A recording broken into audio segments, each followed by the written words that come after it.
नमस्कार, स्वागत है आप सभी का हिस्ट्री 360 चैनल में। मैं रवि कुलरिया, हिस्ट्री लेक्चर राजस्थान से। आज के इस वीडियो में हम पढ़ेंगे कक्षा 12 एनसीईआरटी की पाठ्यपुस्तक भारतीय इतिहास के कुछ विषय भाग 1 का सेकंड चैप्टर। इस सेकंड चैप्टर का एक वीडियो मैं बना चुका हूं। यदि आपने वो नहीं देखा है तो पहले आप वो देख लीजिए। इस वीडियो में हम कुछ आरंभिक साम्राज्यों की बात करेंगे, जिसमें मुख्य तौर पर आज हम बात करेंगे मौर्य साम्राज्य के बारे में। जितना इस पुस्तक में दे रखा है उतना न तो कक्षा 12 के विद्यार्थियों को समझने के लिए पर्याप्त है, न प्रतियोगी परीक्षाओं की तैयारी करने वाले विद्यार्थियों के लिए पर्याप्त है। वैसे तो देखा जाए कि मौर्य साम्राज्य को एक कक्षा में कोई भी नहीं पढ़ा सकता, क्योंकि मौर्य साम्राज्य में सम्राट अशोक ही इतना बड़ा व्यक्तित्व है कि उसको पढ़ाने में ही कम से कम 3-4 घंटे का समय चाहिए। तो मैं कुछ ऐसी बातें बताऊंगा जिससे आप इस पाठ्यपुस्तक के इस पाठ को समझ पाएं। साथ ही मौर्य साम्राज्य की जो डेट्स हैं, जैसे यहाँ पर चंद्रगुप्त मौर्य का यहाँ पर दे रखा है कि शासन उन्होंने 321 ईस्वी में संभाला, जबकि कुछ पुस्तकों में आपको 322 मिलता है। एक बहुत ही अच्छी लेखिका है उपिंदर सिंह, उसकी पुस्तक में 324 ईस्वी पूर्व मिलता है। तो ये इतना कन्फ्यूजन इनकी डेट्स में क्यों है। साथ ही हम दक्षिण के भी कुछ वंशों के बारे में बात करेंगे, जैसे चेर, चोल, पांडे, या जहाँ भी थोड़ा बहुत उनका जिक्र आएगा या सातवाहन वंश का आएगा, तो जो सामान्य जानकारी जो इस बुक में नहीं है वो मैं साथ साथ आपको देता चलूंगा। जो कॉन्सेप्ट इस बुक में क्लियर करने होंगे वो हम करते जाएंगे। तो ये सारी बातों का जिक्र करते हुए हम इस वीडियो को कंप्लीट कर देंगे। तो पहले मैं कुछ आपको मौर्य साम्राज्य के बारे में बताने का प्रयास करता हूँ। जैसे सबसे पहले बात आती है डेट्स की, कि मौर्य साम्राज्य कब से कब तक का है। अब आपको 3 प्रकार की डेट्स दिखाई देती हैं पाठ्यपुस्तकों में। जैसे अपनी इस पाठ्यपुस्तक में ये दे रखा है कि 321 ईस्वी पूर्व में मौर्य साम्राज्य की शुरुआत होती है और पहले शासक होते हैं उसके चंद्रगुप्त मौर्य। और यहाँ एनसीईआरटी के हिसाब से इसकी समाप्ति होगी 184 ईस्वी पूर्व में। 184 ईस्वी पूर्व में, मैं इसको बीसी लिख दूंगा, जल्दी लिखा जाता है। ये तो हो गई बात। सामान्यतः जो गाइड आती हैं, जो एग्जाम के लिए बुक्स आती हैं, उसमें आपको डेट देखने को मिलती है 322 से 184 ईस्वी पूर्व, ये डेट देखने को मिलती है। और उपिंदर सिंह की प्राचीन और पूर्व मध्यकालीन भारत नाम की एक पुस्तक आती है। वैसे इतिहास की तैयारी करने वाले सभी विद्यार्थी जानते हैं, लेकिन कक्षा 12 के विद्यार्थियों के लिए मैं बता दूं कि ये भारत के पूर्व प्रधानमंत्री मनमोहन सिंह की बेटी हैं और दिल्ली विश्वविद्यालय में इतिहास पढ़ाती हैं। और उनकी पुस्तक है प्राचीन और पूर्व मध्यकालीन भारत, जो कि बहुत अच्छी मानी जाती है और काफी लोग उसको पढ़ते हैं। उसमें डेट दी गई है 324 ईस्वी पूर्व से 187 ईस्वी पूर्व। अब ये इतने बड़े बड़े लेखक हैं, ये पागल तो है नहीं कि जब मर्जी आए 321 लिख दिया, जब मर्जी आए 322 लिख दिया, जब मर्जी आए 324 लिख दिया। तो इसमें से सही डेट कौन सी है? निश्चित रूप से हम एनसीईआरटी की मानेंगे, और क्यों मानेंगे उसके पीछे भी मैं कारण दूंगा। आपके पास थोड़ा सा समय तो होना चाहिए, क्योंकि हाथ पे सरसों उगाने वाला काम मेरे पास नहीं है। मैं थोड़ा विस्तार से बताने में यकीन करता हूं। पुराणों के अनुसार सभी पुराण लगभग सहमत हैं कि जो मौर्य साम्राज्य है वो लगभग 137 वर्ष तक चला था। टोटल 137 वर्ष तक। यहाँ जो खाली जगह आपको दिख रही है, यहाँ पर एक इमेज है बुक के अंदर, जिसको मैं यहाँ दिखा देता हूँ आपको। वो यहाँ पर पीडीएफ में गायब है। यहाँ देखिए, जो अशोक स्तंभ वाला जो शेरों वाले निशान है, आपने सभी जगह देखे होंगे, ये दिया गया है। तो ये आप इस खाली जगह का उपयोग करते हुए मैं लिखता हूँ। तो मौर्य साम्राज्य चलता है 137 वर्ष तक। अब इन 137 वर्षों के दौरान कितने शासक रहे उस पर मतभेद है। हम सामान्य तौर पर बात करेंगे 3 शासकों की। पहले शासक हैं इसके चंद्रगुप्त मौर्य। दूसरे शासक हैं, मैं हैंडराइटिंग पर ध्यान नहीं देते हुए जल्दी लिखने का प्रयास करता हूं, दूसरे शासक हैं बिंदुसार, और तीसरे शासक हैं अशोक। हम यहीं तक की बात करेंगे। उसके बाद में कुणाल थे या संप्रति थे या दशरथ थे, उसके बारे में हम ज्यादा बात नहीं करेंगे। फिर अंतिम की बात करेंगे। अंतिम शासक था इनका वृहद्रथ मौर्य। वृहद्रथ मौर्य, ये मौर्य वंश का अंतिम शासक है, जिसकी हत्या करके पुष्यमित्र शुंग ने इनकी हत्या की और शुंग वंश की स्थापना की। अब इनकी डेट्स के बारे में मैं बात कर रहा था।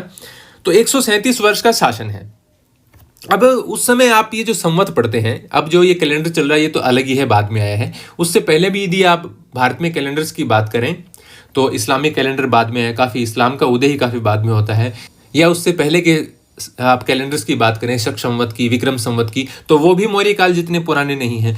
तो वहाँ जो अभिलेखों वगैरह में या जो बौद्ध धर्म के ग्रंथ हैं उनमें डेट्स मिलती हैं, वो बुद्ध की मृत्यु से संबंधित हैं। सारी जो डेट्स हैं मौर्य काल की, वो बुद्ध की मृत्यु से संबंधित हैं कि बुद्ध की मृत्यु के इतने वर्ष बाद ये हुआ। जैसे श्रीलंकाई जो ग्रंथ हैं बौद्ध धर्म के ग्रंथ, उसमें लिखा गया है कि अशोक ने शासन संभाला महात्मा बुद्ध की मृत्यु के 218 वर्ष बाद। और महात्मा बुद्ध की मृत्यु के लिए शब्द आता है महापरिनिर्वाण। आप सभी जानते भी होंगे इसके बारे में। महात्मा बुद्ध की जो घटना है कि मृत्यु की जो घटना है उसको महापरिनिर्वाण कहते हैं।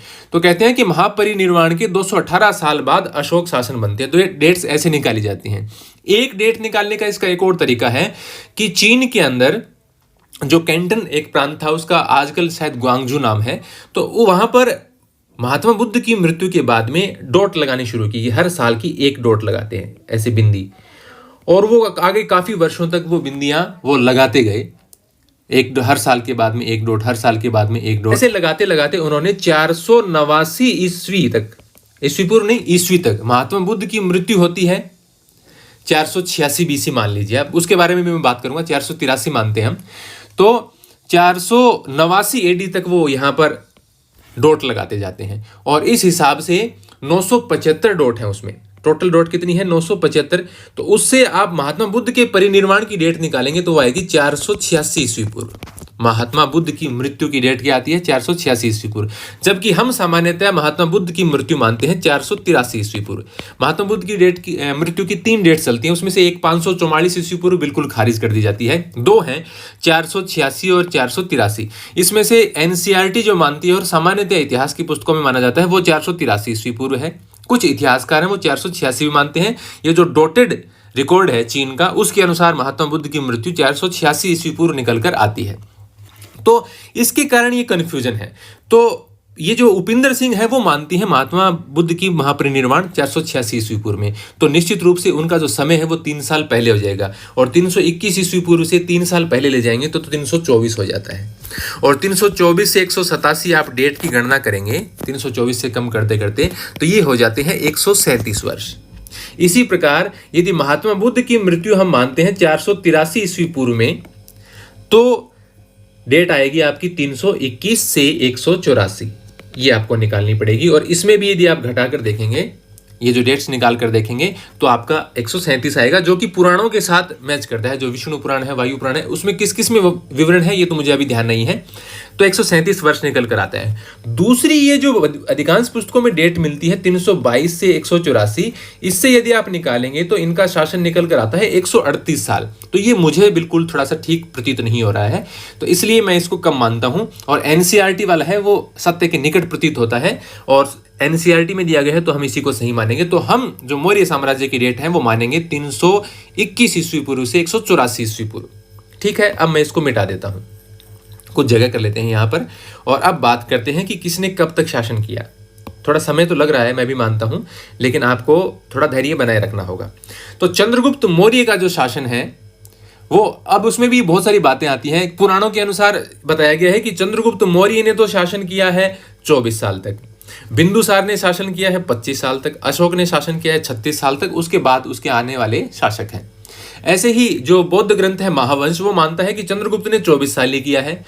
बिंदुसार का वो मानते हैं 28 साल किया है, और अशोक का मानते हैं 37 साल किया है। तो इन सारी बातों को निकालते हुए जो सामान्यतः जो डेट्स मानी जाती हैं और जो हम एग्जाम के हिसाब से सही मानेंगे, वो डेट मैं अब आपको बता देता हूं कि क्या हम सही मानेंगे। तो चंद्रगुप्त मौर्य की डेट हम मानेंगे 321 से 298 ईस्वी पूर्व। ठीक है, बिंदुसार की मानेंगे हम 298 से 273 ईस्वी पूर्व, और अशोक की हम मानेंगे 273 से 232 ईस्वी पूर्व। अब यहाँ 273 में भी एक थोड़ा सा दिक्कत है। अब मैं अशोक पर आ जाता हूँ सीधा, ये मिटा देते हैं। अशोक के बारे में 2 डेट मिलेंगे आपको कि ये शासक बने 373 BC में, यानी ईस्वी पूर्व में। लेकिन तब साम्राज्य प्राप्त करने के लिए अन्य जो इसके भाई वगैरह थे उनके साथ इसका संघर्ष चल रहा था। वो 4 वर्ष तक संघर्ष चल रहा है, और उसके बाद में उस संघर्ष में वो विजयी होते हैं, और 269 ईस्वी पूर्व में अशोक का राज्याभिषेक होता है, और फिर 232 ईस्वी पूर्व में इनकी मृत्यु होती है। तो ये अशोक का टाइम पीरियड है, 273 से 232 या 269 से 232 आप इसको मान सकते हैं। अब हम शुरुआत करते हैं चंद्रगुप्त मौर्य से। चंद्रगुप्त मौर्य शासक बनता है, उससे पहले शासक था नंद वंश का, जो कि मैंने आपको पिछले वीडियो में बताया था। नंद वंश का अंतिम शासक था घनानंद, उसको हरा करके या उसकी मृत्यु, उसको मार करके, और चंद्रगुप्त मौर्य मौर्य वंश की स्थापना करता है और इसका गुरु है कौटिल्य, या जिसको आप चाणक्य कहते हैं, चाणक्य या कौटिल्य, वो इसके गुरु हैं और उनकी प्रसिद्ध पुस्तक है अर्थशास्त्र। ये इतनी बातें आपको सामान्य बातें हैं जो ध्यान में रखनी जरूरी हैं, उसके बाद में ही हम आगे बढ़ पाएंगे। तो अब आप सबसे पहले चंद्रगुप्त मौर्य के बारे में मैंने आपको बताया। चंद्रगुप्त मौर्य शासन संभालते हैं 321 ईस्वी पूर्व में और उनकी मृत्यु होती है 298 ईस्वी पूर्व में श्रवणबेलगोला कर्नाटक में। वो जैन धर्म ग्रहण कर लेते हैं, ये जैन धर्म से जुड़े हुए थे, जैन धर्म ग्रहण कर लेते हैं और अंतिम समय में वो दक्षिण भारत की ओर जाते हैं और वहां पर जैन प्रक्रियाओं के तहत अंतिम समय में उपवास करके और अपना शरीर त्याग देते हैं श्रवणबेलगोला कर्नाटक में। तो ये था। अब हम जो इस बुक में क्या दिया गया है, उस बुक में आपको इस प्रकार की जानकारियां नहीं मिलेंगी। तो आप इसके शासक समझ गए, चंद्रगुप्त मौर्य, बिंदुसार, अशोक। उसके बाद की आपके लिए बिल्कुल इंपॉर्टेंट नहीं है, उनमें कंफ्यूजन भी है। पुराणों के अनुसार कोई शासक बनता है उसके बाद में, और जो बौद्ध ग्रंथ है उनके अनुसार कोई बनता है। अंतिम आपको याद रखना है वृहद्रथ मौर्य, वृहद्रथ मौर्य। फिर उसके बाद में शुंग वंश आता है। अब यहां हम पाठ को पढ़ने की शुरुआत करते हैं। पहले बाईं तरफ भाषाएं और लिपियां हैं, देख लेते हैं। अशोक, देखिए आपने अशोक का नाम ऐसे पढ़ा होगा, लेकिन यदि आप जो ब्राह्मी और खरोष्टी लिपि में उसके जो नाम दिए गए हैं उसमें आपको जो सही तरीका है नाम लिखना का वो ऐसा ही है, अशोक। उसका जो उच्चारण होता है वो ऐसे होता है। तो अशोक के अधिकांश अभिलेख, हम अशोक, मैं खुद भी अशोक बोल रहा हूं क्योंकि सामान्यतः पुस्तकों में अशोक लिखा हुआ मिलता है, इसका उच्चारण तो अशोक होगा। तो अशोक के अधिकांश अभिलेख प्राकृत में है। भाषा कौन सी है? प्राकृत में। और अशोक के जो अभिलेख हैं, अभिलेखों के बारे में पूरा एक अलग वीडियो में बनाऊंगा क्योंकि उसमें आधे घंटे से ज्यादा का कम से कम समय लगेगा। तो अशोक के बहुत सारे अभिलेख हैं जिसमें से 14 मुख्य स्तंभ लेख है, शिलालेख है, 14 तो शिलालेख हैं जो शिलाओं पर उत्कीर्ण हैं, और 7 जो उसके स्तंभ लेख हैं। इसके अलावा 2 पृथक लेख हैं, कलिंग में पाए जाते हैं। तो कक्षा 12 के विद्यार्थियों के लिए अभी बिल्कुल भी इंपॉर्टेंट नहीं है, उसके लिए मैं अलग से वीडियो बनाऊंगा। तो अशोक के अभिलेख हमें मिलते हैं प्राकृत भाषा में, कुछ पाली में भी हैं, लेकिन अधिकांश आपको मिलेंगे प्राकृत में। जो उनमें लिपि इस्तेमाल की गई है, 4 लिपियां, अशोक के अभिलेख 4 लिपियों में हमें मिलते हैं। वो लिपियां कौन सी हैं? ब्राह्मी, खरोष्ठी, अरामाइक और ग्रीक। मैं लिख देता हूं, चलिए यहां पर अरामाइक और ग्रीक। ग्रीक का मतलब यूनानी, यूनान को ग्रीस बोलते हैं ना। तो ये इस 4 लिपियों में अशोक के अभिलेख लिखे गए हैं और भाषा मुख्यतः उनकी प्राकृत है। अब अशोक के अधिकांश अभिलेख प्राकृत में हैं, जबकि पश्चिमोत्तर में मिले जो उत्तर पश्चिम है, अगले मैं आपको दिखाऊंगा। ये जो इलाका है यहां से उत्तर पश्चिम की ओर, तो यहां से जो अभिलेख मिले हैं वो दूसरी भाषा में, जैसे खरोष्ठी में भी हैं, यहाँ इसमें लिखा हुआ भी है, अरामाइक और यूनानी भाषा में है। प्राकृत के अधिकांश अभिलेख ब्राह्मी लिपि में लिखे गए थे। भाषा प्राकृत है और लिपि कौन सी है? ब्राह्मी। हालांकि कुछ अभिलेख पश्चिमोत्तर में ही, मैंने आपको बताया, वो अभिलेख खरोष्ठी में लिखे गए थे। तो अरामाइक और यूनानी लिपियों का प्रयोग अफगानिस्तान में मिले अभिलेखों में किया गया था। जो अफगानिस्तान की ओर जो अभिलेख मिले हैं वहां पर आपको जो अरामाइक और ग्रीक और या खरोष्ठी हैं उनका उपयोग किया गया है। तो ये कुछ बातें। हालांकि अधिकांश जो अभिलेख हैं जो भारत के अंदर इसके थे वो सारे लगभग ब्राह्मी लिपि में हैं। तो ये इसके अभिलेखों की बात है। अभिलेखों के बारे में वैसे तो बहुत जानकारी है, उसके लिए जैसा कि मैंने आपको बताया मैं पृथक से एक वीडियो बना दूंगा। अब पढ़ने की शुरुआत करते हैं। एक आरंभिक साम्राज्य। मगध के विकास के साथ साथ मौर्य साम्राज्य का उदय हुआ। मगध किस प्रकार से एक बड़े राज्य के रूप में उभरा, हमने पिछले वीडियो में बात की। मौर्य साम्राज्य के संस्थापक चंद्रगुप्त मौर्य लगभग 321 ईस्वी पूर्व का शासन पश्चिमोत्तर में अफगानिस्तान और बलूचिस्तान तक फैला हुआ था। अफगानिस्तान एक अलग देश है और जो बलूचिस्तान है, मैंने आपको अगले में दिखाऊंगा आपको। यहाँ ये देखिए अपना गुजरात है और यहाँ फिर पाकिस्तान आ जाता है। तो पाकिस्तान में यहाँ जो ये प्रांत है, इस प्रांत को कहा जाता है बलूचिस्तान। पाकिस्तान में कई प्रांत हैं, जैसे पंजाब प्रांत है, बलूचिस्तान है, खैबर पख्तूनवा है, सिंध प्रांत है। तो इस प्रकार प्रांतों के वहां पर नाम है। तो अफगानिस्तान और बलूचिस्तान तक ये फैला हुआ था। उनके पुत्र अशोक, चंद्रगुप्त मौर्य का बेटा बिंदुसार, बिंदुसार का बेटा अशोक। तो अशोक क्या है? चंद्रगुप्त मौर्य के पुत्र हैं, यानी पोते हैं। पुत्र अशोक ने, जिन्हें आरंभिक भारत का सर्वप्रसिद्ध शासक माना जा सकता है, कलिंग पर विजय प्राप्त की। यानी उत्तर पश्चिम में तो सीमाएं दे रखी हैं कि मौर्य साम्राज्य यहां तक फैला हुआ था, और कलिंग जो आधुनिक अपना उड़ीसा है, यहाँ जो इलाका है, यहाँ विजय प्राप्त की थी अशोक ने, जो चंद्रगुप्त मौर्य के पोते हैं, बिंदुसार के बेटे हैं। आगे टॉपिक है मौर्य वंश के बारे में जानकारी प्राप्त करना। यानी मौर्य वंश के बारे में जानकारी हमें कैसे मिली कि कौन राजा था, किस प्रकार कितने साल तक उसने शासन किया, क्या काम वहाँ पर होते थे, मंत्री कौन होते थे, सेना कैसी होती थी। तो इसके बारे में सबसे बड़े स्रोत तो हैं अशोक के अभिलेख। इसके अलावा कौटिल्य की जो पुस्तक है अर्थशास्त्र, या बौद्ध धर्म वाले ग्रंथ हैं दीपवंश, महावंश, दिव्यावदान, श्रीलंकाई जो ग्रंथ हैं उनके माध्यम से हमें जानकारी मिलती है। तो वो यही बातें इसमें दे रखी हैं। मौर्य साम्राज्य के इतिहास की रचना के लिए इतिहासकारों ने विभिन्न प्रकार के स्रोतों का उपयोग किया है। इनमें पुरातात्विक प्रमाण भी शामिल है, यानी जो खुदाई में वस्तुएं मिली हैं वो भी। विशेषतया मूर्तिकला। मौर्यकालीन इतिहास के पुनर्निर्माण हेतु समकालीन रचनाएं भी मूल्यवान सिद्ध हुई हैं। यानी उस समय जो रचनाएं हुई, तो उस समय की रचनाओं में दो तो काफी महत्वपूर्ण है। एक तो अर्थशास्त्र और दूसरी जो मैगस्थनीज ने लिखी थी इंडिका नामक पुस्तक। इंडिका जो चंद्रगुप्त मौर्य के दरबार में था राजदूत, सेल्यूकस निकेटर का राजदूत, उसकी पुस्तक इंडिका। तो वो भी एक अच्छा स्रोत है, हालांकि वो अपने मूल रूप में उपलब्ध नहीं है। और जो दूसरी पुस्तकें हैं उनमें इंडिका के बारे में जो जानकारियां दी गई हैं उसी को एकत्रित करके इंडिका में क्या दिया गया है उसकी जानकारी प्राप्त की गई। यानी ये जो मेन बुक है वो नहीं है। अन्य पुस्तकें जो लिखी गई जिसमें इंडिका से जानकारी लेकर और उसमें दर्ज की गई, उन पुस्तकों के माध्यम से हमें इंडिका की जानकारियां पता चलती हैं।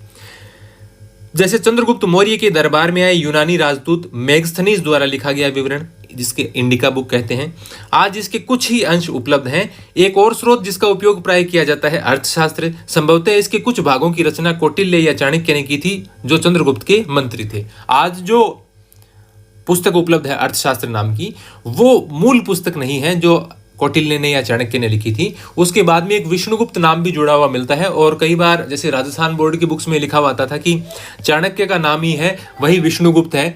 लेकिन विष्णुगुप्त कोई दूसरे व्यक्ति भी हो सकते हैं। जैसे कई पुस्तकों में हमें चर्चा मिलती है, रोमिला थापर की एक बुक आती है, उसमें वो बताती हैं कि जिस प्रकार से विवरण दिया गया है ऐसा लगता है चंद्रगुप्त नाम के कि विष्णुगुप्त नाम के किसी व्यक्ति ने बाद में उस पुस्तक में कुछ ऐड किया है कई शताब्दियों बाद में, तो वो कोई दूसरा व्यक्ति है। तो ये एक पुस्तक है अर्थशास्त्र जिससे हमें जानकारी मिलती है। साथ ही मौर्य शासकों का उल्लेख परवर्ती जैन, बौद्ध और पौराणिक ग्रंथों तथा संस्कृत वाङ्मय में भी मिलता है। जो संस्कृत ग्रंथ हैं बाद में हिंदू धर्म से जुड़े हुए, उनमें भी इसकी जानकारी मिलती है। यद्यपि उक्त साक्ष्य बड़े उपयोगी हैं, जो सबूत हैं, लेकिन पत्थरों और स्तंभों पर मिले अशोक के अभिलेख प्राय सबसे मूल्यवान स्रोत माने जाते हैं। सबसे मूल्यवान जो स्रोत हैं जिससे मौर्य शासन प्रणाली की, मौर्यों के काल की जानकारी मिलती है, वो है अशोक के अभिलेख। अशोक वह पहला सम्राट था जिसने अपने अधिकारियों और प्रजा के लिए संदेश प्राकृतिक पत्थरों और पॉलिश किए हुए स्तंभों पर लिखवाए थे। यानी जो चट्टानों के ऊपर या पत्थर के टुकड़ों के ऊपर या बड़े बड़े स्तंभ लगाकर, खंभे लगाकर उनके ऊपर उसने अपने विचार लिखवाए। और जो अपनी धम्म की नीति है वो अभी मैं आपको बताऊंगा, उसके बारे में जानकारियां लिखाई है, और जो भी वो संदेश लोगों को देना चाहता था वो सब उसने उस पर खुदवाए। अशोक ने अपने अभिलेखों के माध्यम से धम्म का प्रचार किया। धम्म ये पाली भाषा का शब्द है और इसका मतलब धर्म होता है। लेकिन वैसे तो ये बौद्ध धर्म को मानता था अशोक, लेकिन धम्म के बारे में उसके जो विचार हैं, उसकी जो नीति है वो थोड़ी अलग प्रकार की है, और इसका सीधा सा धर्म से जो मतलब होता है वो नहीं है। यानी अपनी प्रजा के नैतिक उत्थान के लिए अशोक ने जिन आचारों तथा नियमों की एक संहिता, एक मतलब बुकलेट सी बनाकर दी। बुकलेट तो उस समय नहीं होती थी, यानी उसने एक सूची बनाकर दी कि इन नियमों का पालन लोगों को करना चाहिए। उसे अभिलेखों में धम्म कहा गया है। उसमें नियम दिए गए हैं इस प्रकार के कि भाई लोगों को पक्षियों का वध नहीं करना चाहिए, उनको नुकसान नहीं पहुंचाना चाहिए, बड़ों का आदर करना चाहिए, अपने गुरुओं का आदर करना चाहिए, झूठ नहीं बोलना चाहिए। तो इस प्रकार की जानकारियां उसके अंदर दी गई हैं और जनता से उसका पालन करने के लिए कहा गया है। इसके अलावा जो जैन, बौद्ध और जो वैदिक धर्म है उसके जो वैष्णव, शैव जो भी हैं, उन सब प्रकार के साधुओं को दान देना चाहिए। इस प्रकार की बातें वो कहता है। उसके जो स्तंभ लेख हैं 7, उसमें दूसरे और 7वें स्तंभ लेख में इसकी परिभाषा दी गई है। दूसरे और 7वें स्तंभ लेख। अब ये जो स्तंभ लेख हैं, शिलालेख हैं, इसके बारे में गुहा लेख हैं, जो गुफा के अंदर लेख हैं, उसके बारे में जानकारी मैं एक अलग से वीडियो में आपको दे दूंगा। तो दूसरे और 7वें स्तंभ लेख के अंदर और धम्म की जानकारी दी गई है। धम्म की परिभाषा भी उसमें दी गई है। उसमें वो लिखता है कि अल्प पाप यानी कम पाप, अधिक कल्याण, दया, दान, सत्यवादिता, पवित्रता, व्यवहार में मृदुता, साधुता, यही धम्म है। तो इस प्रकार वो उसकी परिभाषा भी देता है, जो हमें याद रखने की आवश्यकता नहीं है। और एक विशेष लाइन आती है कि भेरी घोष के स्थान पर अशोक ने धम्म घोष की शुरुआत की। भेरी घोष के स्थान पर किशोर की शुरुआत करता है धम्म घोष। जैसे आपने युद्ध वगैरह देखे होंगे, पुराने टीवी में नाटक भी आते हैं जो सीरियल्स में दिखाते हैं कि एक पहले बजती है, आवाज़ सी आती है ना जैसे नगाड़ों की, और एक वो तुरही की, किस प्रकार क्या बोलते हैं उसको मेरे को ध्यान नहीं, वो आवाज़ निकालते हैं पहले युद्ध शुरू होने से पहले, तो वो भेरी घोष है, ये युद्ध की शुरुआत है। उसके स्थान पर उन्होंने कहा कि धम्म घोष की शुरुआत करते हैं, लोगों में इस प्रकार के आचार व्यवहार की शुरुआत करते हैं। तो भेरी घोष के स्थान पर उन्होंने धम्म घोष की शुरुआत की। आगे बढ़ते हैं। इनमें बड़ों के प्रति आदर, धम्म में क्या है, सन्यासियों और ब्राह्मणों के प्रति उदारता, सेवकों और दासों के साथ उदार व्यवहार तथा दूसरे के धर्मों और परंपराओं का आदर, इस प्रकार की बहुत सारी बातें धम्म में शामिल है। अशोक के साम्राज्य का प्रशासन। वैसे तो अशोक ने बौद्ध धर्म की शुरुआत की थी। आपने इसको समझने के लिए बहुत सारी कहानियां भी आप पढ़ते होंगे कि कैसे कलिंग के युद्ध के बाद में, लगभग 261 ईस्वी पूर्व में माना जाता है कलिंग का युद्ध, तो कलिंग के युद्ध के बाद में उनका हृदय परिवर्तन हो जाता है। वो देखता है कि इतने हजारों और 1 लाख के करीब मृत्यु बताते हैं उसमें कि इतने व्यक्ति मर गए, और उसको ये होता है कि कितने घर उजड़ गए, मैंने कितने लोगों को परेशान किया है। तो उसका हृदय परिवर्तित हो जाता है और बाद में वो बौद्ध धर्म अपना लेता है और धम्म की नीति की घोषणा भी करता है बाद में, और युद्ध को त्याग देता है। और अशोक से जुड़ी हुई जैसे जो बौद्ध ग्रंथ हैं या जो श्रीलंकाई ग्रंथ हैं, उनमें बौद्ध से जुड़ी बहुत सी, अशोक से जुड़ी बहुत सी कथाएं हमें मिलती हैं। जैसे एक पुस्तक है दिव्यावदान, या उसको अशोकावदान भी बोलते हैं। उसमें उसके पूर्व जन्म की कथाएं भी दे रखी हैं कि किस प्रकार से बुद्ध उसको आशीर्वाद देता है कि वो एक प्रतापी शासक बनेगा। या एक दूसरी कथा ही उसी के अंदर दी गई है दिव्यावदान में, जिसमें अशोक के बारे में बताया गया है कि वो बहुत कुरूप था, और यानी दिखने में सुंदर नहीं था, और इसीलिए अपने पिताजी बिंदुसार को वो बिल्कुल भी प्रिय नहीं था।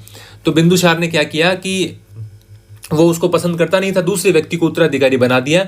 तो बिंदुसार के द्वारा चयनित जो उत्तराधिकारी है, जिसको राजा बनना था, उसको अपदस्थ करके और अशोक ने शासन संभाल लिया था। इसके अलावा भी जो उत्तराधिकारी था उसको कोयले की जलती हुई खान में डलवा दिया या खाई में डलवा दिया, इस प्रकार का विवरण मिलता है।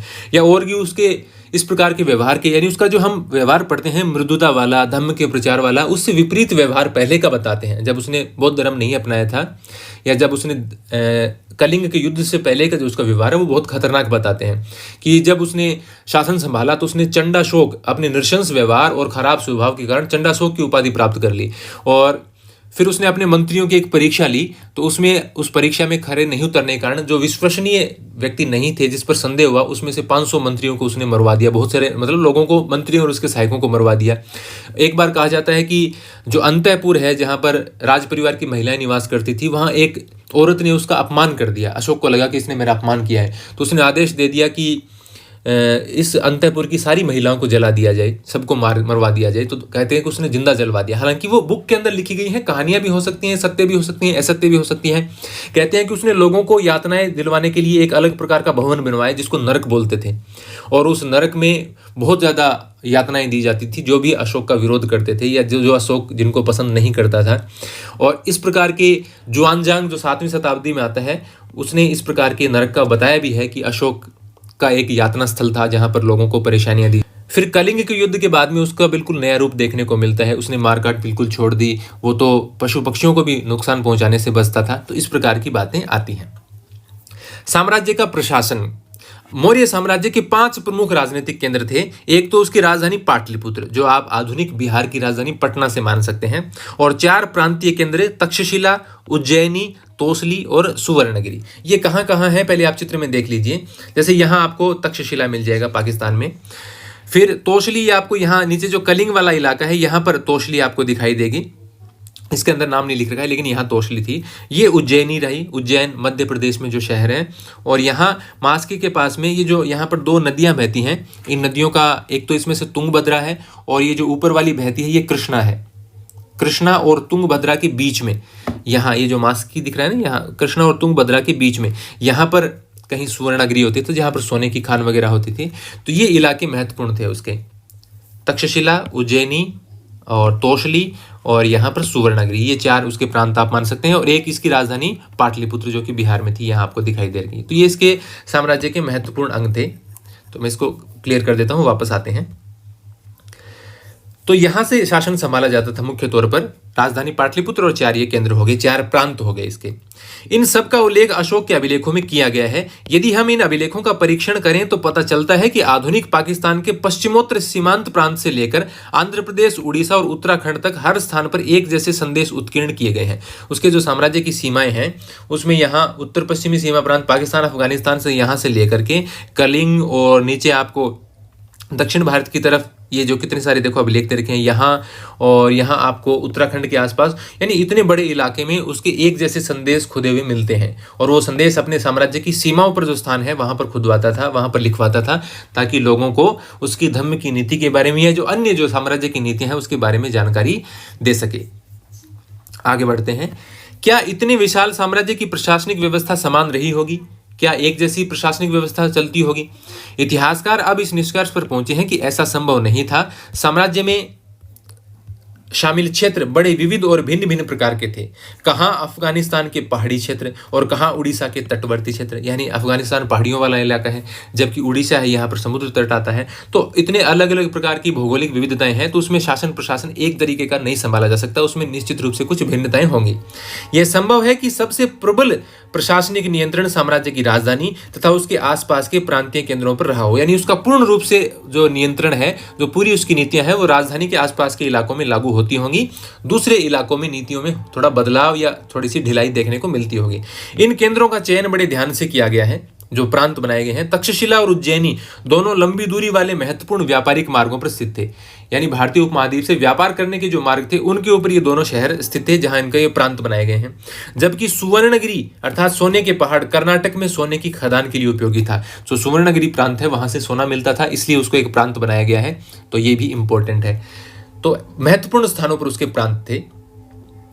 फिर साम्राज्य के संचालन के लिए भूमि और नदियों दोनों मार्गों से आवागमन बना रहना अत्यंत आवश्यक था, कि भूमि के मार्ग से भी लोग जाते रहे, सामान आता जाता रहे, और नदियों के मार्ग से भी। राजधानी से प्रांतों तक जाने में कई सप्ताह या महीनों का समय लगता होगा, यानी जैसे अभी आपने मैप में देखा कि यहाँ उसके प्रांत हैं, यहाँ उसके प्रांत हैं, यहाँ उसकी राजधानी है, जैसे अभी मैंने आपको दिखाई थी पाटलिपुत्र। तो इतने बड़े बड़े इलाकों में मैप में तो आपको थोड़ी सी जगह दिख रही है, वैसे ये हजारों किलोमीटर की जगह है। तो इतनी दूरी तय करने में निश्चित रूप से जो बैलगाड़ियां हैं या घोड़े हैं या हाथी हैं, उनसे यात्राएं तय करने में हफ्तों महीनों का समय लगता होगा। इसका अर्थ यह है कि यात्रियों के लिए खान पान की व्यवस्था और उनकी सुरक्षा भी करनी पड़ती होगी, इतनी दूरी पर यात्रा जब करते होंगे। यह स्पष्ट प्रतीत होता है कि सेना सुरक्षा का एक प्रमुख माध्यम रही होगी। मैगस्थनीज ने सैनिक गतिविधियों के संचालन के लिए एक समिति और 6 उप समितियों का उल्लेख किया है, कि सैनिक गतिविधियों के लिए एक समिति और 6 उप समितियां होती थी, और उन उप समितियों में 5-5 सदस्य होते थे। ऐसे ही शहरों के लिए वो प्रशासन बताता है, पाटलिपुत्र के लिए भी बताता है कि 6 समितियां थी और उसमें 5-5 व्यक्ति होते थे। तो उन समितियों में, तो ऐसी समितियां सेना के लिए भी मिली हैं, ऐसी समितियां पाटलिपुत्र शहर की जो व्यवस्था है उसके संभालने के लिए भी मिली हैं। और इसका उल्लेख कौन करता है? मैगस्थनीज अपनी पुस्तक इंडिका में करता है। इसके अलावा कौटिल्य ने अर्थशास्त्र में बताया है कि सेना के 4 अंग होते थे। कौन कौन से? पैदल सेना होगी, एक अश्व यानी घोड़े वाली सेना हो गई, एक हो गई हस्ती यानी हाथी वाली, और एक रथ। ये सेना के 4 अंग बताए हैं कौटिल्य ने अपने ग्रंथ अर्थशास्त्र में। इनमें से ये जो 6 समितियां, सैनिकों वाली 6 समितियां बताई हैं, इनमें से क्या काम है? एक काम नौसेना का संचालन करना था, एक समिति का काम। दूसरी यातायात और खान पान का संचालन करती थी। दूसरी का और भी बहुत सारे काम हैं जो नीचे दिए गए हैं। तीसरी का काम पैदल सैनिकों का संचालन। चौथी का रोहियों यानी अश्व का मतलब घोड़े। 5वीं का रथारोहियों, और 6ठी का काम हाथियों का संचालन करना था। दूसरी उप समिति जो ऊपर आई है उसका विभिन्न प्रकार का काम था। उपकरणों के ढोने के लिए बैलगाड़ियों की व्यवस्था, सैनिकों के लिए भोजन, जानवरों के लिए चारे की व्यवस्था करना, तथा सैनिकों की देखभाल के लिए सेवकों और शिल्पकारों की भी नियुक्ति करना, ये दूसरी समिति के काम होते थे। दूसरी समिति के काम थोड़े ज्यादा है। अशोक ने अपने साम्राज्य को अखंड बनाए रखने के प्रयास किया। ऐसा उन्होंने धम्म के प्रचार द्वारा भी किया, कि उसके राज्य की सीमाएं हैं वो दूसरे आक्रमण न करें और अखंड बना रहे उसका राज्य। इसके लिए उसने धम्म का भी प्रचार किया, अहिंसा का प्रचार किया। जैसा कि हमने अभी ऊपर पढ़ा, धम्म के सिद्धांत बहुत ही साधारण और सार्वभौमिक थे, यानी सभी स्थानों के लिए वो नियम है वो लोगों को समझ में आने वाले और लागू होने वाले थे। ऐसा नहीं है कि किसी इलाके में वो नियम बहुत ही कठिन हो गए हों, या कोई ऐसा इलाका हो जहाँ पर वो नियम लागू करने में कोई समस्या आए, या उन नियमों को से लोगों को परेशानी हो। ऐसा तो कुछ नहीं था, सामान्य नियम थे सभी जगह के लिए। अशोक के अनुसार धम्म के माध्यम से लोगों का जीवन इस संसार में और इसके बाद के संसार में अच्छा रहेगा, यानी मृत्यु के बाद में भी उनको इससे लाभ मिलेगा। धम्म के प्रचार के लिए धम्म महामात्र या धम्म महामात्र भी लिखते हैं इसको, के नाम से विशेष अधिकारियों की नियुक्ति की गई। धम्म महामात्र नाम का विशेष अधिकारी, ये इन्होंने अपने जो उसका राज्याभिषेक होता है 269 ईस्वी पूर्व में, उसके बाद 13वें वर्ष में की, यानी 12 साल बाद राज्याभिषेक के 13वें वर्ष में उसने धम्म महामात्र की नियुक्ति की। और 5वें जो बड़ा शिलालेख है उसका, 14 शिलालेख है, उसमें से 5वें शिलालेख में इसका वो जिक्र करता है धम्म महामात्र का। ये धम्म का प्रचार करते थे।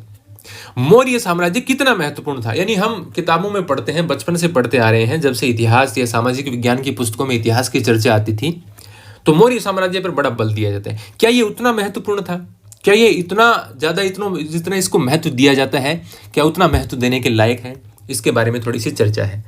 19वीं सदी में जब इतिहासकारों ने भारत के आरंभिक इतिहास की रचना करनी शुरू की, 19वीं सदी में यानी 1801 के बाद में जब भारतीय इतिहास की रचना होनी शुरू हुई और 1837 में जब इसके जो अभिलेख हैं वो पढ़ लिए गए, ब्राह्मी खरोष्टी वगैरह पढ़ी गई जेम्स प्रिंसेप के द्वारा, उसके बाद में इतिहास लेखन है वो अच्छे तरीके से हो पाया। तो मौर्य साम्राज्य को इतिहास का एक प्रमुख काल माना गया। इस समय भारत ब्रिटिश साम्राज्य के अधीन एक औपनिवेशिक देश था। भारत पर ब्रिटेन का साम्राज्य था, भारत ब्रिटेन का एक उपनिवेश था। 19वीं और आरंभिक 20वीं सदी के भारतीय इतिहासकारों को प्राचीन भारत में एक ऐसे साम्राज्य की संभावना बहुत चुनौतीपूर्ण तथा उत्साहवर्धक लगी कि इतना बड़ा साम्राज्य भारत में हुआ करता था। ये 19वीं और 20वीं सदी की शुरुआत की बात है। 20वीं सदी का मतलब 1901 से 2000 तक, ये 20वीं सदी होगी। साथ ही प्रस्तर यानी पत्थर की मूर्तियों सहित मौर्यकालीन सभी पुरातत्व एक अद्भुत कला के प्रमाण थे जो साम्राज्य की पहचान माने जाते हैं। यानी इतनी अच्छी कला और इस प्रकार से जो अभिलेख खुदे हुए हैं, तो मतलब एक बहुत बड़ा साम्राज्य वो रहा होगा। इतिहासकारों को लगा कि अभिलेखों पर लिखे संदेश अन्य शासकों के अभिलेखों से भिन्न हैं। इसमें उन्हें यह लगा कि अन्य राजाओं की अपेक्षा अशोक एक बहुत शक्तिशाली और परिश्रमी शासक था। साथ ही वे बाद के उन राजाओं की अपेक्षा विनीत भी थे, यानी उसका व्यवहार भी अच्छा था। कलिंग के युद्ध के बाद की बात हम कर सकते हैं, जो अपने नाम के साथ बड़ी बड़ी उपाधियां जोड़ते थे। यानी इसके बाद के जो शासक हैं उनके साथ बहुत बड़ी बड़ी उपाधियां आती हैं। अशोक के नाम के साथ भी कुछ उपाधियां आती हैं, जैसे उसके नाम के आगे मिलता है देव नाम प्रिय, देव नाम प्रिय यानी जिसका नाम देवताओं को प्रिय है। या इसके नाम के आगे हमें मिलता है प्रियदर्शी, प्रियदर्शी यानी जिसका मुख मनोहर है, जिसका दर्शन करना अच्छा है, मांगलिक है दर्शन जिसका, तो ये प्रियदर्शी भी उसके नाम के आगे मिलता है। तो इसलिए इसमें कोई आश्चर्यजनक बात नहीं थी कि 20वीं सदी के राष्ट्रवादी नेताओं ने भी अशोक को प्रेरणा का स्रोत माना। आधुनिक भारत का इतिहास पढ़ेंगे तो उसमें दिया गया है कि कैसे राष्ट्रवादी नेता है वो अशोक के नाम से या महाराणा सांगा के नाम से या महाराणा प्रताप के नाम से प्रेरणा लेते थे, उसमें यह अशोक का नाम आता है। अब हम आगे बढ़ते हैं थोड़ा सा। फिर भी मौर्य साम्राज्य कितना महत्वपूर्ण था, यह साम्राज्य मात्र 150 साल तक ही चल पाया। यानी लगभग 137 वर्ष ही है, वैसे 150 तो है ही नहीं पूरा, 137 वर्ष तक लगभग ये चल पाया। जबकि आगे हम बहुत देखते हैं कि बहुत सारे ऐसे शासन प्रशासन हैं दक्षिण भारत में भी हैं कि जो 200, 400, 500 सालों तक चले हैं। तो 137 साल चलने वाला जो एक वंश है वो इतना महत्वपूर्ण कैसे माना जाता है? क्या ये इतना महत्वपूर्ण है जिसे उपमहाद्वीप के इस लंबे इतिहास में बहुत बड़ा काल नहीं माना जा सकता? यानी भारत के इतिहास के हजारों वर्षों के समय में 137 वर्ष चलने वाले एक वंश को इतना महत्वपूर्ण कैसे माना जाता है? इसके अतिरिक्त यदि आप मानचित्र 2 को देखें, जो मैंने आपको बार बार दिखाया है, पता चलेगा कि मौर्य साम्राज्य उपमहाद्वीप के सभी क्षेत्रों में नहीं फैल पाया था। एक तो जो दक्षिण में जो हिस्से हैं, जैसे मैं आपको दिखाई देता हूँ एक बार दोबारा, दक्षिण वाले जो हिस्से हैं, यहाँ पर देखिए चोल, पांडे, यहाँ पर चेर था, ये कुछ वंश चलते थे। इसके अलावा बीच में कुछ जनजातियों वाले इलाके भी थे जो इसके नियंत्रण में नहीं थे। तो पूरा हम नहीं कह सकते कि पूरे भारतीय उपमहाद्वीप पर इसका कब्जा था। कुछ जो वंश हैं वो अभी भी बने हुए थे, तो पूरे भारतीय उपमहाद्वीप पर भी कब्जा नहीं था। कहाँ पहुंच गए हम? यहाँ थे। यहाँ तक कि साम्राज्य की सीमा के अंतर्गत भी नियंत्रण एक समान नहीं था। यानी चारों तरफ जो सीमाएं देखते हैं उसके बीच में भी, जैसे मैंने आपको बताया, कुछ स्वतंत्र शासक थे, कुछ जनजातियां वगैरह थी जो अपना शासन संभालती थी। दूसरी शताब्दी ईस्वी पूर्व आते आते उपमहाद्वीप के कई भागों में नए नए शासक और रजवाड़े स्थापित होने लगे। कब की बात है ये? मौर्य साम्राज्य के पतन के पश्चात की बात है। नए नए रजवाड़े स्थापित होने लगे। तो मौर्य साम्राज्य के अंतिम शासक थे बृहद्रथ मौर्य। उनकी हत्या करता है पुष्यमित्र शुंग और शुंग वंश की स्थापना होती है। शुंग वंश की स्थापना होती है। तो ये यहाँ तक की एक विशेष जानकारी थी जो मैं आपको देना चाह रहा था। अब इसके बाद में है राजधर्म के नवीन सिद्धांत, अलग प्रकार के। जैसे ये तो किंगडम था, जैसे आपको मैंने कुछ बातें इसमें बताई थी। एक होता है किंगडम, एक होता है चीफडम और एक होता है ओलिगार्की। यानी एक तो राजाओं का शासन है, एक चीफडम होता है यानी सरदारों का शासन है, यानी सरदार है। वैसे पंजाबी सरदार मत समझ लेना आप, सरदार है यानी किसी कबीले का मुखिया है या एक किसी जाति विशेष का या समाज विशेष का कोई मुखिया है, वो शासन संभालता है। या ओलिगार्की है, जिसको हमने गणराज्य के नाम से थोड़ा समझने का प्रयास किया था कि लोगों का समूह है वो शासन, एक प्रकार से कुलीन तंत्र आप इसको कह सकते हैं, वो शासन संभालता है। तो यहाँ अभी हमने पहले मैंने आपको गणराज्यों के बारे में बताया था, फिर राजतंत्र भी हमने एक मौर्य वंश पढ़ लिया। अब जो राजधर्म की नवीन सिद्धांतों में ये जो चीफडम है, जिसको यहाँ पर सरदारी कहा गया है अपनी पुस्तक में, वो क्या है उसके बारे में भी हम थोड़ा सा देख लेते हैं। तो चीफडम के बारे में जानने से पहले, जैसे चोल, चेर और पांडे मैंने आपको दक्षिण में दिखाए थे, जो मैप था अभी अपना, चोल, पांडे और यहाँ के जो केरल पुत्र है, यहाँ पर चेर वंश हुआ करता था जिसका शासन था यहाँ पर। तो उनके संबंध में ये सरदारी शब्द इस्तेमाल किया गया है। हालांकि बाद में वो किंगडम के रूप में बदल गए, चीफडम से किंगडम के रूप में। अब ये है क्या, आप भी थोड़ा सोच रहे हैं कि मैं कंफ्यूज कर रहा हूं, कंफ्यूज करने वाली बात नहीं है। देखिए यहाँ पर राज्य की कम से कम एक प्रारंभिक संरचना का अस्तित्व था, यानी उनके पास अपना एक राज्य तो हुआ करता था, लेकिन पूरी तरह से उनके पास टैक्स की व्यवस्था नहीं थी, यानी जमीन से जो भू राजस्व इकट्ठा करने की जो प्रणाली है वो उनके पास नहीं होती थी।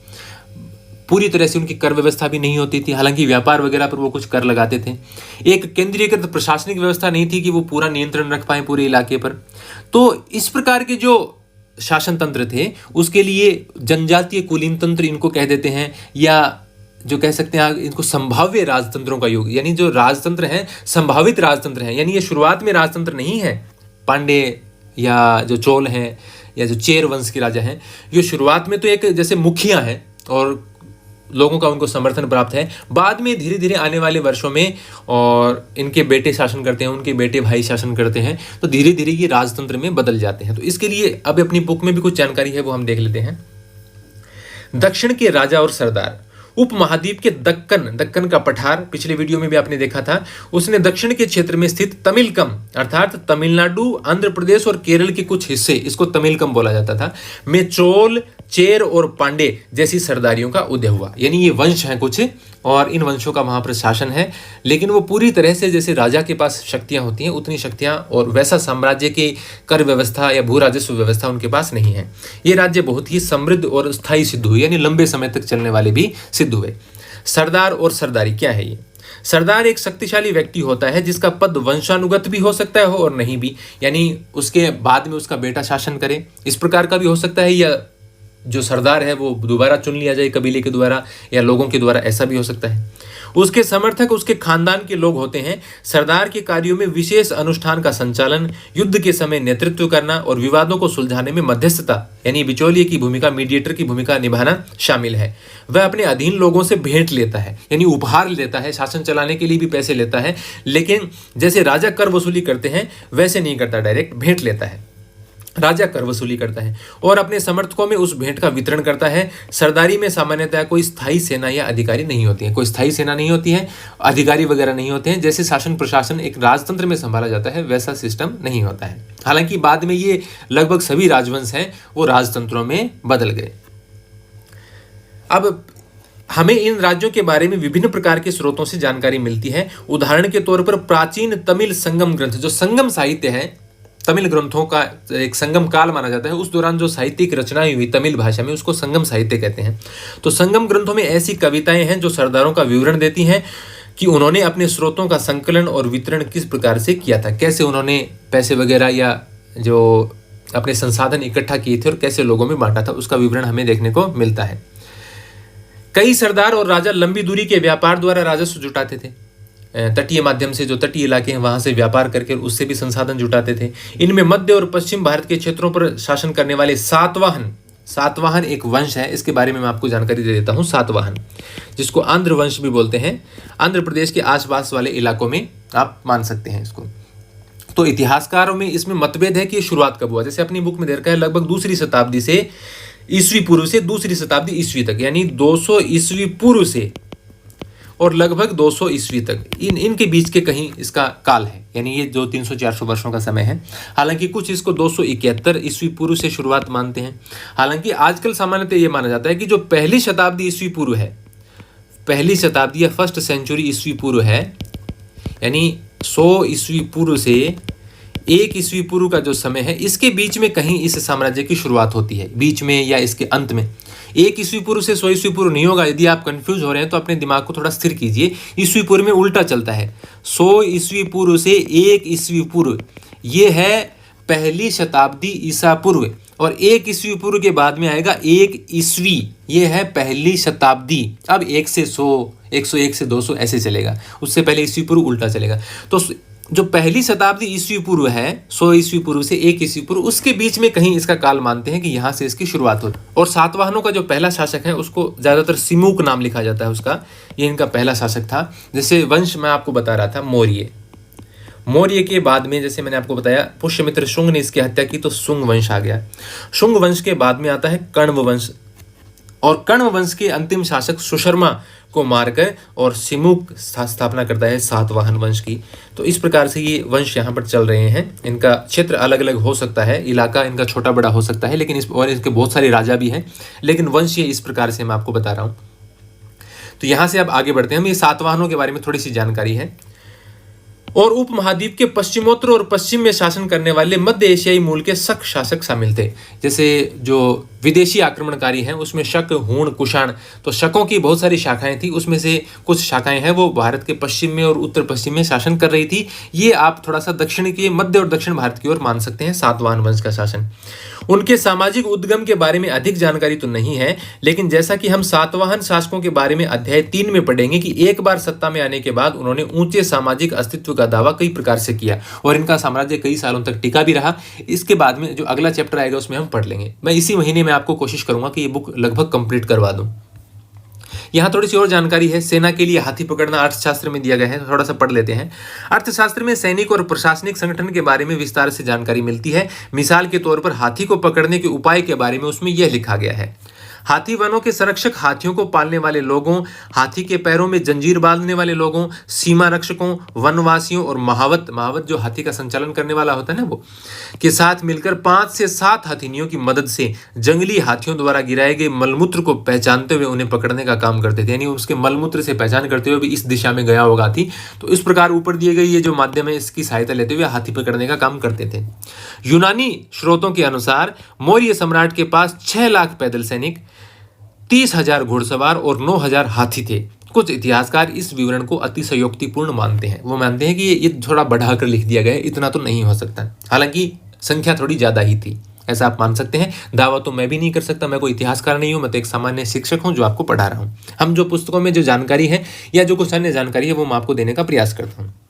अभी थोड़ा सा और पढ़ेंगे। दैविक राजा तो हम खैर बाद में पढ़ेंगे। पांड्य सरदार सेनगुत्तु वन की वन यात्रा।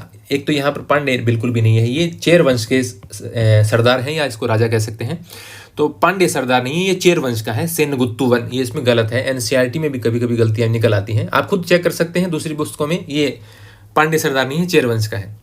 यह तमिल महाकाव्य शिल्पाधिकारम का एक अंश है जिसमें सेनगुत्तु वन की वन यात्रा के बारे में दिया गया है। शिल्पाधिकारम ये महाकाव्य है और तमिल भाषा जहाँ पर बोली जाती है दक्षिण भारत में, वहाँ पर ये बहुत पॉपुलर है।